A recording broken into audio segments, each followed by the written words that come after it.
साथियों, कैसे हैं आप सभी। आशा करता हूँ आप सभी बहुत अच्छे होंगे। साथियों, आज एक बहुत ही इंपॉर्टेंट टॉपिक को आज हम लोग डिस्कस करने जा रहे हैं और वह टॉपिक है आपको कॉग्निजेंस। कॉग्निजेंस के बारे में आपने अक्सर सुना होगा कि न्यायालय द्वारा संज्ञान लिया गया है। कॉग्निजेंस आपको इंग्लिश टर्म हो गया, इंग्लिश में कॉग्निजेंस, और हिंदी टर्म इसका हो गया संज्ञान। यह तो लीगल टर्म हो गया, लेकिन जनरली सुनते होंगे हम, आप समाज में, सोसाइटी में लोग कहते हैं कि मेरा केस खुल गया, ठीक है, यानी ओपनिंग ऑफ द केस।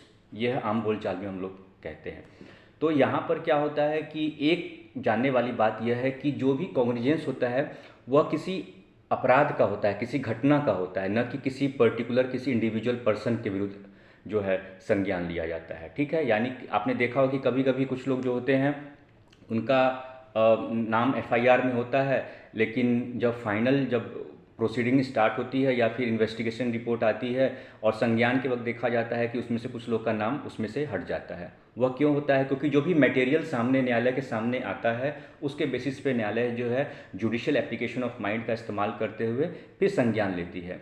तो जो भी संज्ञान लिया जाता है वो घटना का लिया जाता है, अपराध का लिया जाता है, जो साक्ष्य होते हैं उनके आधार पर लिया जाता है, न कि किसी इंडिविजुअल। जब इंडिविजुअल के आधार पर लिया जाता है तो वहाँ बायसनेस आ जाएगा, तो वहाँ बायसनेस की बात नहीं है। ठीक है, तो अब कॉग्निजेंस है वो कितने प्रकार के, 3 तरीके के कॉग्निजेंस लेने के तरीके होते हैं। यह आप देखिए, कॉग्निजेंस कहीं डिफाइन नहीं है सीआरपीसी में, लेकिन इसे कैसे लिया जाता है, संज्ञान न्यायालय द्वारा कैसे लिया जाता है, यह जरूर बताया गया है। यह है आपको सेक्शन 190 सीआरपीसी में। 3 तरीके हैं। सेक्शन 191 के क्लॉज ए में आपको प्राइवेट कंप्लेन, यानी आप जो कोर्ट में नालसी फाइल करते हैं उसके आधार पर जो न्यायालय द्वारा संज्ञान लिया जाता है, यह सेक्शन 191 के क्लॉज ए के तहत लिया जाता है। देन आफ्टर आता है आपको पुलिस रिपोर्ट के आधार पे। तो पुलिस रिपोर्ट के आधार पे है आपको सेक्शन 191 के क्लॉज बी के तहत जो भी संज्ञान लिया जाएगा वह आपको पुलिस रिपोर्ट के आधार पे। ठीक है, देन आफ्टर तीसरा तरीका है आपको सू मोटू, यानी न्यायालय द्वारा, खुद कोर्ट के द्वारा, न्यायालय द्वारा स्वतः संज्ञान जो लिया जाता है। ठीक है, ये आपको किसमें? सेक्शन 191 के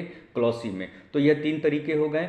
और दूसरी बात जो मैंने आपको बताई थी कि कॉग्निजेंस जब भी लिया जाता है वह किसी इंडिविजुअल एक्यूज्ड के अगेंस्ट नहीं लिया जाता है। एफआईआर में जिनका नाम है, जरूरी नहीं कि संज्ञान भी उन्हीं सबके अगेंस्ट में लिया जाए। आप देखते होंगे कुछ लोग का नाम एफआईआर में नहीं भी रहता है तो फर्दर बाद में उनका नाम ऐड हो जाता है। वह क्यों होता है? क्योंकि यह सारी चीज़ें जो भी हमारे पास मटेरियल आती है, जो भी सामने इन्वेस्टिगेशन के आधार पे या फिर अदर एविडेंसेस होते हैं, उसके बेसिस पे आपको संज्ञान लिया जाता है।